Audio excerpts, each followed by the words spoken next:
ഇങ്ങനെ 4 type വിരകളാണുള്ളത്. 4നും 4 features ആണ് symptoms ആയിട്ട് വരുന്നത്. ഒരു ഭാഗ്യം എന്ന് പറയുന്നത് ഇത് 4നും കൂടി ഒരേ മരുന്ന് കൊടുത്താൽ മതി എന്നുള്ളതാണ്. Welcome to paediatrics.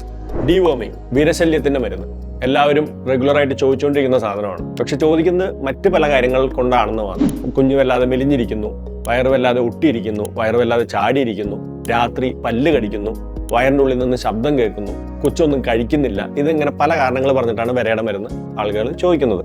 പക്ഷെ ഈ വിരകള് വളരെയധികം അത്രയും ലോഡ് ഉണ്ടെങ്കിൽ മാത്രമാണ് സിംറ്റംസ് ആയിട്ട് പുറത്തേക്ക് വരുള്ളൂ. വിരകൾ തന്നെ പല ടൈപ്പ് ഉണ്ട്.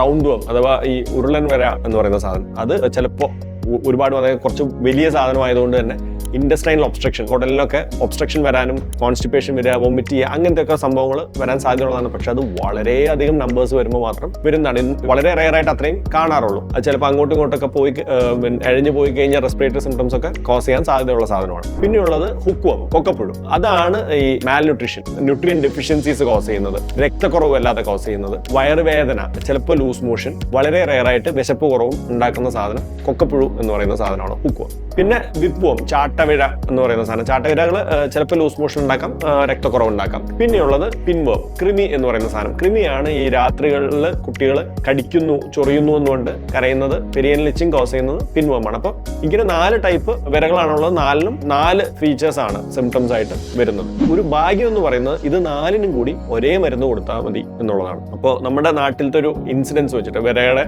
ഒരു ലോഡ് വെച്ചിട്ട് എല്ലാവർക്കും എല്ലാ കൊല്ലവും 2 പ്രാവശ്യം, എല്ലാ 6 മാസം കൂടുമ്പോഴും മരുന്ന് കൊടുക്കണം എന്നുള്ളതാണ് റെക്കമെൻഡേഷൻ. ഏറ്റവും കോമൺ ആയിട്ട് യൂസ് ചെയ്യുന്നത് ആൽബൻഡസോൾ എന്ന് പറയുന്ന മരുന്നാണ്. അത് മറ്റ് മരുന്നുകൾ സാധാരണ നമ്മൾ വെയിറ്റ് അനുസരിച്ചിട്ടാണ് കുഞ്ഞുങ്ങൾക്ക് എഴുതുക. ആൽബൻഡസോൾ അതിന് വിപരീതമായി കുഞ്ഞിന്റെ പ്രായം അനുസരിച്ച് കൊടുക്കുന്ന ഒരു മരുന്നാണ്. 2 വയസ്സിന് താഴെയുള്ള കുട്ടികൾക്ക് 200 mg ആൽബൻഡസോൾ ആണ് കൊടുക്കുക. അതായത് ഒരു ബോട്ടിൽ ആൽബൻഡസോൾ സിറപ്പിൽ 10 ml ഉണ്ടാവും, 400 mg ആയിരിക്കും 10 ml ഉണ്ടാവുക, സാധാരണ അങ്ങനെയാണ്. അപ്പൊ അതിന്റെ പകുതി 5 ml 200 mg ആണ് കൊടുക്കുക. അത് ഒറ്റ പ്രാവശ്യം രാത്രി കിടക്കുന്നതിനേക്കാളും മുമ്പായിട്ടാണ് കൊടുക്കുക. ഇനി 2 വയസ്സിന്റെ മുകളിലുള്ള കുട്ടികൾക്ക്, അഡൽസിനും എല്ലാവർക്കും സെയിം ഡോസേജ് ആണ്. 400 mg ആണ് സിംഗിൾ ഡോസ് ആയിട്ട് രാത്രി കിടക്കുന്നതിനേക്കാൾ മുമ്പ് കൊടുക്കുന്നത്. അപ്പോൾ കുട്ടികൾക്ക് നേരത്തെ പറഞ്ഞ 10 ml സിറപ്പ് ഫുൾ ആയിട്ട് കൊടുക്കാം. വലിയ ആളുകൾക്ക് അതിന്റെ ടാബ്ലറ്റ് അവൈലബിൾ ആണ്. 400 mg ടാബ്ലറ്റ് ആണ് വലിയ ആളുകൾക്ക് കൊടുക്കുന്നത്. ഇതിൽ കൃമിയുടെ അസുഖം, പിൻവേം, ഇച്ചിങ് കാരണമുള്ള കേസിലാണെങ്കിൽ നമ്മൾ 2 ആഴ്ച കഴിയുമ്പോൾ ഒരു ഡോസും കൂടി റിപ്പീറ്റ് ചെയ്യാറുണ്ട്. അതായത് ഒരു പ്രാവശ്യം കൊടുത്ത് 2 ആഴ്ച കഴിയുമ്പോൾ ഒരു ഡോസും കൂടി റിപ്പീറ്റ് ചെയ്യും. സാധാരണഗതിയിൽ ഒറ്റ ഡോസേ ആവശ്യമുള്ളൂ.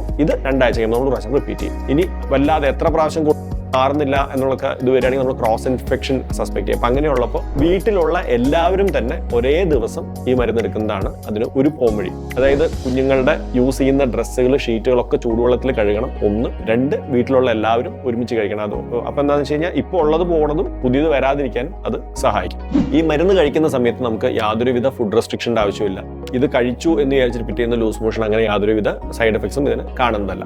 സാധാരണഗതിയിൽ ആൽബൻഡസോളാണ് കൊടുക്കാറ്. ഇനി അത് എത്ര പ്രാവശ്യം കൊടുത്തിട്ടും റെസ്പോൺസ് ഇല്ല എന്നൊക്കെ തോന്നുകയാണെങ്കിൽ നമ്മൾ മെബൻഡസോൾ, പൈറാൻഡൽ പാമോയിറ്റ്, പിപ്പരാസിൻ, നൈട്രോസൻ, അങ്ങനെ വേറെ പല മരുന്നുകളും ചിലപ്പോൾ ട്രൈ ചെയ്യേണ്ടി വരാറുണ്ട്. ബട്ട് ബേസിക്കലി എല്ലാ 6 മാസം കൂടുമ്പോഴും ആൽബൻഡസോൾ പ്രായത്തിനനുസരിച്ചുള്ള ഡോസിൽ കൊടുത്തു കഴിഞ്ഞാൽ നമുക്ക് എല്ലാതരം വിരശല്യത്തിൽ നിന്നും രക്ഷ നേടാം. Happy parenting.